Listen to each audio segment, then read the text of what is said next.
विश्वविद्यालय के सारी लाइब्रेरी को जला दिया गया, न जाने कहाँ कहाँ कितनी क्षतियाँ किया गया, लोगों को जो है खून खराबा किया गया, फिर काट कर करके हमारे भंते लोगों को यमुना में फेंक दिया गया।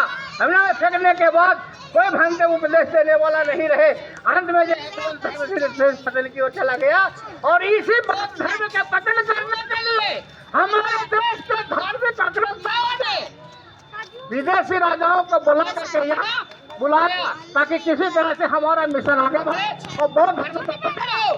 जब बौद्ध धर्म का पतन होगा तो हमारा उदय होगा और उसको बाहर से बुला करके वो जो है अपनी बहु बेटियों की शादी और निकाह वही जिसको वर्तमान सरकार कहता है ये तो अतताई है, ये हमारे देश को लूट ले गया।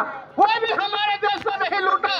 हमारे देश के यही का जो अपने को जो कहते हैं हमें गुरु बनने की कोशिश करते हैं, जो हमारा श्रेष्ठ बनने की प्रयास करते हैं, वही असली हमारे देश के धार्मिक अरंता है।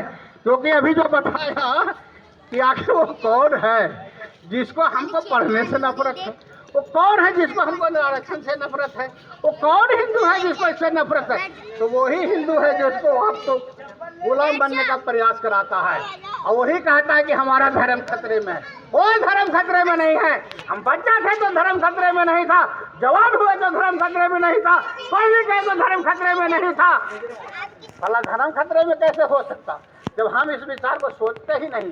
तो इसीलिए मैं कहता हूँ कि शिक्षा का मतलब बाबा साहब के कहने का तात्पर्य है कि स्वयं को बुद्धि और विवेक से सोचे कि किस कर्म को करने से हमारी हानि होगी, किस कर्म को करने से हमारा विकास होगा, किस कर्म को करने से हम समाज को उत्तम मार्गदर्शन देंगे, किस कर्म को करने से हम समाज को अच्छा ज्ञान देते।